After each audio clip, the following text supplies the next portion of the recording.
इतिहास गवाह है कि हमेशा युद्ध में आम जनता पीसी जाती रही है और जनता ही पिस रही है। मिडिल ईस्ट जंग की आग, पूरा विश्व इस आग में तप रहा है। हिंदुस्तान के पास भी तेल और गैस की किल्लत होना शुरू हो चुकी है।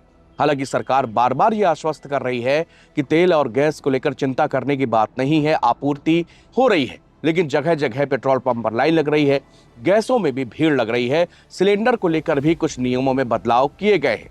ऐसा सिर्फ हो रहा है हॉर्मुज स्ट्रेट के बंद होने से। ईरान ने उस दुखती रग पर हाथ रखा है जिससे दुनिया तड़प उठी है। हॉर्मुज स्ट्रेट अगर और दिन नहीं खुला तो स्थिति विकराल भी हो सकती है, क्योंकि जहां पर एक उदाहरण के रूप में आपको बताऊं कि जहां से 20 कार्गो शिप डेली आते हैं, वहां से एक भी कार्गो शिप आ नहीं रहा। जुम्मे जुम्मे 4 शिप हिंदुस्तान के लिए आ पाए हैं और अभी भी भारत के शिप हॉर्मुज स्ट्रेट में फंसे हैं। लेकिन अच्छी बात यह है कि एक दिन पहले ईरान की तरफ से साफ कहा गया है कि 5 फ्रेंडली नेशंस के लिए हॉर्मुज स्ट्रेट खुला हुआ है। यह बयान ऐसे वक्त पर आया है जबकि इस बयान की सबको सबसे ज्यादा आवश्यकता थी। इन 5 फ्रेंडली स्टेट में भारत है, पाकिस्तान है, रूस है, चाइना है और इराक है। इन 5 देशों के लिए ईरान ने अपना हॉर्मुज स्ट्रेट खोला है, लेकिन इसकी भी कुछ शर्तें हैं। अब कैसे पता चलेगा कि यदि कोई दूसरे देश का, जो उसकी एनिमी कंट्री जिसको ईरान मान रहा है, उसका जहाज इन 5 देशों के अलावा अगर निकलता है तो आईआरजीसी को कैसे पता चलेगा? इसके लिए भी बाकायदे एक व्यवस्था ईरान ने कर रखी है। ईरान का कहना है कि हमारे बनाए गए सेफ रूट से ही होकर ये शिप गुजरेंगे, ताकि हमारे आईआरजीसी के जवान जब ये देख लेंगे कि हिंदुस्तान का झंडा इसमें लगा और हिंदुस्तान का ही ये शिप है, तभी ये यहां से गुजर पाएगा, अन्यथा आईआरजीसी की सेना इस पर अटैक कर देगी। आलम यह है कि इस वक्त पूरी दुनिया जो है युद्ध के जाल में बिन चुकी है, उलझ चुकी है। हालांकि एक शांति वार्ता की बात तो सुनी, लेकिन इसमें भी डोनाल्ड ट्रंप एक चाल खेल रहे हैं। डोनाल्ड ट्रंप ने कहा कि 5 दिन के लिए हम आप पर अटैक नहीं करेंगे। यह भी एक स्ट्रेटेजिकल कमिटमेंट था, क्योंकि ईरान जानता था कि 5 दिन में इनका एक और शिप जो है वो मिडिल ईस्ट में आने वाला है और उसको आने में 5 दिन लगेंगे। जापान से ऑलरेडी त्रिपोली जो है वो अमेरिका का यहां पर आ चुका है, मतलब कि अमेरिका भीषण जंग की तैयारी में जुटा हुआ है। ऐसे में भला ट्रंप की बात का भरोसा कैसे किया जा सकता है? ईरान एक थोपी हुई जंग को झेल रहा है। ईरान के लोग एक थोपी हुई जंग की आग में तड़प रहे हैं। ईरान के उन 165 बच्चियों की जो खबर है वो पूरी दुनिया को रुला रही है। अभी कुछ दिन पहले ईद का त्यौहार निकला। ईद का त्यौहार ईरान में मातम बनकर आया। लोगों ने उस जगह पर जहां उन बच्चियों की कब्र बनी, वहां पर जाके फूल और गुलदस्ते रखे, आंसुओं के साथ ये त्यौहार बीता। और इसका अगर कोई गुनहगार है तो मैं खुले शब्दों में बोल दूं, वो अमेरिका है और ट्रंप है। मैं इसलिए कह रहा हूं कि युद्ध हमेशा या तो गलतियों पर होते हैं, या तो ऐसी कोई हरकतें दूसरे देश से की हों कि वॉर जैसी स्थिति उत्पन्न हुई हो, तब तो वॉर को आप कहीं ना कहीं एक जायज और कह सकते हैं कि आखिरी विकल्प मान सकते हो। लेकिन इसके पहले केवल आपको ईरान के प्राकृतिक संसाधनों पर कब्जा जमाने के लिए आप ईरान को तबाह कर रहे हैं।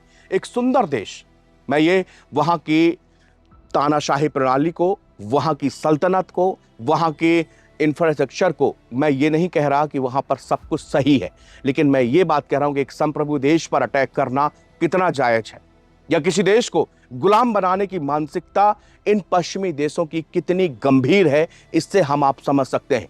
ऐसा नहीं है कि हिंदुस्तान भी इससे कभी पीड़ित नहीं रहा। हिंदुस्तान को भी कभी जाति के नाम पर, कभी मजहब के नाम पर, कभी धर्म, इन सब के नाम पर बार बार तोड़ने की कोशिश ये पश्चिमी देश करते रहे हैं।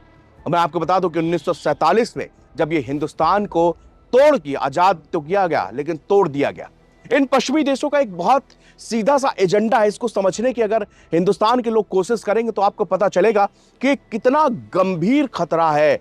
और ये लड़ाई केवल ईरान की नहीं, ये लड़ाई केवल यूक्रेन की नहीं, रशिया की नहीं, गाजा में इजराइल की नहीं, ये एक ऐसी मानसिकता की लड़ाई है जिसका अंत बहुत ही बुरा है। ये मानसिकता है ईस्ट बनाम वेस्ट की, यानी कि पश्चिमी बनाम उत्तर, माफ कीजिएगा, पूरब बनाम पश्चिम, यानी कि पूरब के वो देश जिसमें भारत भी है, रशिया भी है, चाइना भी है और भी तमाम देश, पश्चिम यानी कि पूरा यूरोप, अमेरिका, ब्रिटेन, आप इनको मानिए।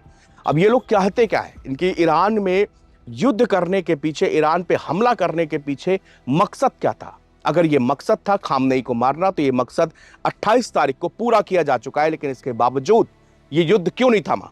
ये युद्ध इसलिए नहीं थमा क्योंकि ईरान ने सरेंडर नहीं किया, क्योंकि ईरान ने सत्ता परिवर्तन नहीं किया, क्योंकि ईरान लगातार लड़ रहा है। ईरान का साफ कहना है IRGC का कि हमारे एक जवान और उसकी आखिरी सांस भी जब तक बाकी होगी तब तक हम युद्ध लड़ेंगे।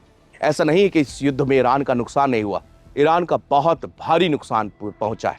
ईरान की वो इमारतें जो कभी उसकी शान हुआ करती थी, आज वो खंडहर में तब्दील हो चुकी हैं।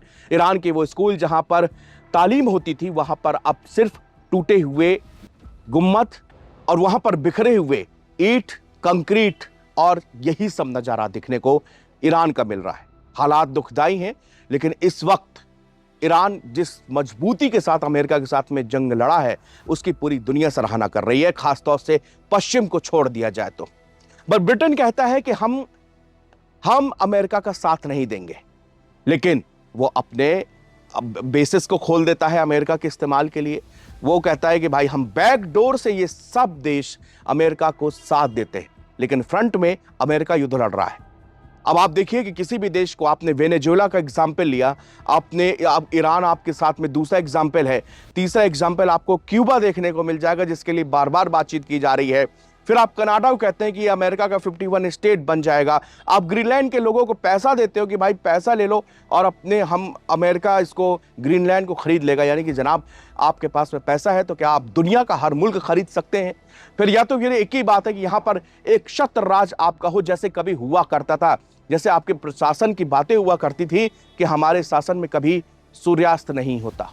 आपकी यही परिकल्पना आज भी है, लेकिन जो भी ताकतवर मुल्क आज खड़े हुए हैं, जो आज उस बराबरी तक पहुंचे हैं, चाइना ने आज हर क्षेत्र में पीछे किया। हिंदुस्तान आज वो घातक शक्ति बन के उभरा है कि इसके ऊपर कोई आंख उठा के नहीं देख सकता। इकोनॉमी को लेकर हमारे साथ में चैलेंजेस है, जिसको भारत बहुत जल्दी पूरा करने में लगा हुआ है, क्योंकि यहाँ पर 140 करोड़ हिंदुस्तानवासी एक सूत्र में पिरो होकर आगे बढ़ रहे हैं। इनको भी तोड़ने के भरसक प्रयास किए जाते हैं। कभी हिंदू बनाम मुस्लिम करा दिया जाता है, कभी यहाँ पर ऐसी चीजें कर दी जाएगी, और ये सब मैं आपको बता दूं, ये सब जो है विदेशों की चाल होती है, जो कि हिंदुस्तान के अंदर ऐसे लोगों को ट्रैप में लेते हैं और फिर ऐसे काम कराते हैं जिससे यहाँ पर हिंसा भड़के, लोग सड़कों पर आ जाए, सरकार गिर जाए, और फिर जिनका एजेंडा कामयाब, जैसे कि इन्होंने नेपाल, श्रीलंका, बांग्लादेश में किया है, जो कि भारत के पड़ोसी देश है। और इस आग में भारत भी झुलसने वाला था, लेकिन हिंदुस्तान इतना कमजोर मुल्क नहीं है जितना ये लोग समझते थे।